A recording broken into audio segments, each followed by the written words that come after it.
আসসালামু আলাইকুম ওয়া রাহমাতুল্লাহি ওয়া বারাকাতুহু। বন্ধুরা, আবার একটি নতুন ভিডিওতে আপনাদের স্বাগতম জানাচ্ছি।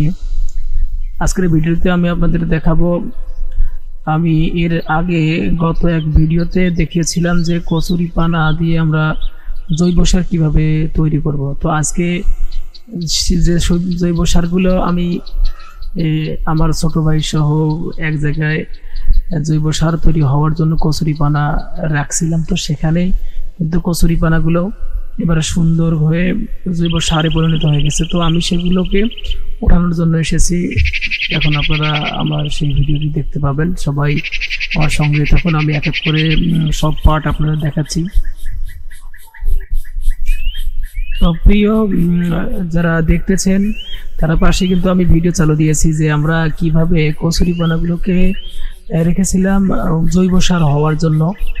তো সেই সময় যখন আমরা রাখছি সেই সময় আমি আপনাদের ভিডিও দিয়েছিলাম যে কচুরি পানা এগুলো আমরা এই যে রাখতেছি এবং তার উপরে কিছু মাটি দিয়ে সেগুলোকে ঢেকে রাখছি এবং সেগুলো আপনারা দেখতে পাচ্ছেন, পাশে ভিডিওটি আমার চালু দেওয়া আছে, ও ভিডিওটি দেখতে পাচ্ছেন। তো আমি এখন সেই কচুরি পানার যে জৈব সারগুলো সেগুলো তোলার জন্য আমি আসছি। দেখতে পাচ্ছেন আমি আমার হাতে যে কাঁচি দেখতে পাচ্ছেন সেটা দিয়ে ঘুরে ঘুরে দেখতেছি আসলে জৈব সার ভালোভাবে তৈরি হয়েছে কিনা। তো আমি যখন ভিডিও তৈরি করতেছিলাম তো সেই সময় আমার মেয়েও আমার সঙ্গে ভিডিওটা ক্যাপচার করতেছিল। তো দেখতে পাচ্ছেন যে আমি এখানে জৈব সারগুলোকে নিচ থেকে এক এক করে ধীরে ধীরে সবগুলোকে বের করতেছি এবং উৎকৃষ্ট মানের একটা জৈব সার কিন্তু তৈরি হয়ে গেছে। তো এই জৈব সারকে আমি যে উদ্দেশ্যে ব্যবহার করব তা হচ্ছে আমাদের যে সবজি ক্ষেত, সে সবজি ক্ষেতে এগুলো দিব এবং সেখান থেকে একটা ভালো ফলাফল আশা করি যে সেখান থেকে কিন্তু শাক সবজি থেকে শুরু করে অন্যান্য যেমন লাউ, কদু, এরপরে টমেটো, তাছাড়া আর অন্যান্য যে মৌসুমি ফসলগুলো আছে সেগুলো কিন্তু আমি সেখান থেকে উৎপাদন করার চেষ্টা করবো ইনশাআল্লাহ। দেখতে পাচ্ছেন আমাদের আগের ভিডিওটিতে আমি দেখিয়েছিলাম যে কচুরি পানাগুলো আসলে কতটুকু জৈব সার তৈরি করতে পারে। এখন থেকে প্রায় 3 মাস কি 3.5 মাস 4 মাস হবে, এরকম একটা আগের ভিডিও ছিল। তো আমি এখন কচুরি পানাগুলোর যে থেকে তৈরি সেই জৈব সারগুলো এখন সব তুলতেছি। তুলে কিন্তু দেখতে পাচ্ছেন আমি এগুলোকে একটা বস্তাবন্দি করতেছি, কারণ আমার উদ্দেশ্য হচ্ছে এগুলো সবগুলো তুলে নিয়ে গিয়ে আমি সবগুলোকে আমার জমিনে দিব। জমিতে দেওয়ার পর দেখতে পাচ্ছেন পাশে কিন্তু আমার ছাগল একটা আছে। আর একটা বিষয় দেখতে পাচ্ছেন যেগুলো পোকা, এই পোকাগুলো আসলে কোন পোকা আমি নিজেও জানি না। এই পোকাগুলোকে আমি ভিডিওতে নিয়ে এসেছি এই জন্যই যে যারা দর্শক বন্ধু আছেন যারা দেখবেন অবশ্যই কমেন্ট করে যাবেন এই পোকাগুলো কি, কোন পোকা এগুলো। আমি এগুলোর নাম সত্যি জানি না। আমি কচুরি পানার তলে যখন এটাকে সুন্দর করে তৈরি করতেছিলাম, কচুরি পানাগুলো দিয়ে জৈব সারগুলো নিয়ে আসতেছিলাম বাইরে, এত তল থেকে এই পোকা দুটো কিন্তু বের হয়েছে। তো আমি নিজেও জানি না এই পোকাগুলোর নাম। তো দেখতে আসলে অনেক সুন্দর এবং কিছুটা ভয়ানকও। তো এই পোকাগুলো কিন্তু অনেক বড় বটে। তো আমরা তো মুসলিম সমাজের মানুষ, সেহেতু এগুলোকে খেতে পারবো না। যদি এই জায়গায় আমাদের অন্য কেউ হতো কিংবা সাঁওতাল কিংবা অন্য কোনো উপজাতি হতো তাহলে হয়তো বা এগুলো মুখে নিয়ে কামড়ে খেয়ে ফেলতাম। আর যদি ডিসকভারি চ্যানেল হতো তাহলে কিন্তু দেখা যেত এগুলোকে চুষে চুষে খাচ্ছে এবং এগুলোর রস তারা মুখে নিয়ে গিলছে। তো আসলে আমরা গ্রাম অঞ্চলের মুসলিম পরিবারের অন্তর্ভুক্ত, তাই এগুলো খাওয়া সম্ভব নয়। তো আমাকে দেখতে পাচ্ছেন আমি এই যে এই জৈব সারগুলো বস্তাবন্দি করতেছি। তো আমি তল থেকে যতটুকু বুঝলাম যে জৈব সার দিয়ে যদি আমরা সর্বদা এই চাষাবাদ করি তাহলে সেই চাষাবাদ কিন্তু অনেক সুন্দর হয়।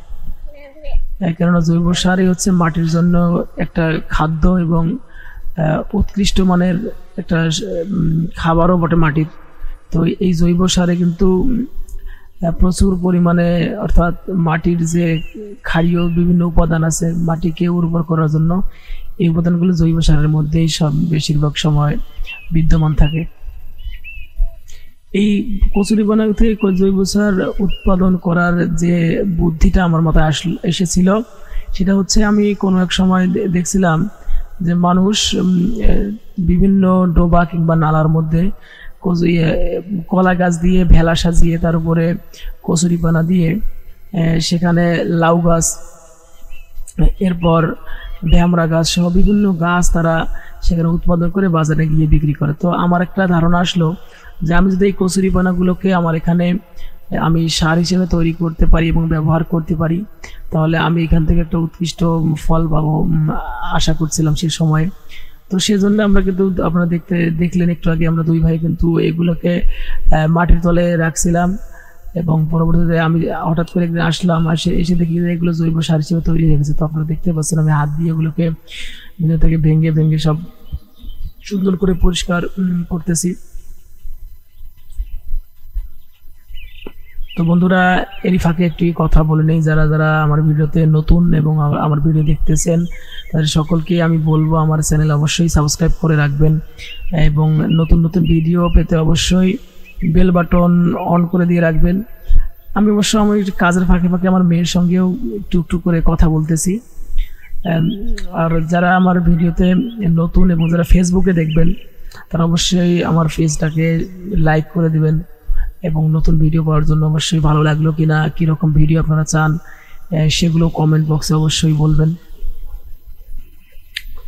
পরিশেষে আমি বলবো, যারা যারা জৈব সার উৎপাদন করতে ততটা পারেন না, অবশ্যই আমার এই টেকনিকগুলো আমি আগের ভিডিওতে যেভাবে দেখিয়েছিলাম সেই টেকনিক সহ এই টেকনিক মিললে যদি আপনারা এইভাবে জৈব সার তৈরি করেন তো অবশ্যই ভালো কিছু উৎপাদন করতে পারবেন। তো আমি এখন বস্তাবন্দি শেষ, আমি দেখতে পাচ্ছি এগুলো এখান থেকে নিয়ে আমি যেখানে রাখবো আমাদের জমিনে, তো সেখানে নিয়ে যাওয়ার জন্য আমি সামনে এগোচ্ছি। তো এই যে আমাদের এই ছাগলটার ভিডিও অবশ্য আপনাদের এর আগে দেইনি আমি এখনো, কারণ এই ছাগলটা কিনেছিলাম যখন সে সময় আমার ভিডিও করার ততটা ইচ্ছা ছিল না। এর পরবর্তীতে যখন আমি ভিডিও করি, এর আগেও ভিডিও দিয়েছি, ছাগলটার ভিডিও করবো এটা আমার মনে ছিল না। তো আপনারা দেখতে পাচ্ছেন আমি কিন্তু এই বস্তাবন্দি জৈব সার কচুরিপানার জৈব সারগুলোকে নিয়ে আমি আমাদের ঢেকিকলের যে ভিডিও এর আগে দিয়েছি সেই ঢেকিকলের পাশ দিয়ে কিন্তু দেখতে পাচ্ছেন আমাদের যে জায়গাটাতে আমি কলমি শাক রোপণ করেছি তার পাশেই আর একটা জায়গায় অন্য একটা শাক রোপণ করব, সেখানে আমি এগুলোকে স্তূপ করে রাখতেছি এবং সব জায়গায় দিচ্ছি, এবং আপনাদেরকে ভিডিওটি দেখানোর জন্য অবশ্যই আমি ভিডিও করতেছি, কারণ অনেক কষ্ট করে ভিডিও তৈরি করি আমি। যারা যারা ভিডিওটি দেখলেন আমার সঙ্গে দেখতেছেন তারা অবশ্যই আমার ভিডিওটি শেয়ার করে দেবেন,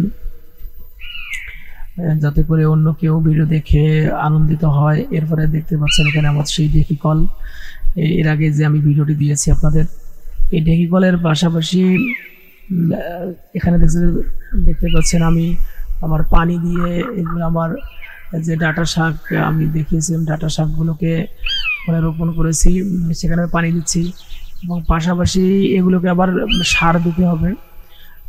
সার দেওয়ার জন্য আমি প্রস্তুত। তো এখানে আবার দেখতে পাচ্ছেন আমি এক বস্তা রেখে এসে আরও এক বস্তা রেখে আসলাম। তো পাশে আমাদের প্রাকৃতিক পরিবেশ, একটা নালা দিয়ে বিভিন্ন জমিতে পানি যাচ্ছে, সে ভিডিও আপনাদের সামনে একটু তুলে ধরার চেষ্টা করলাম।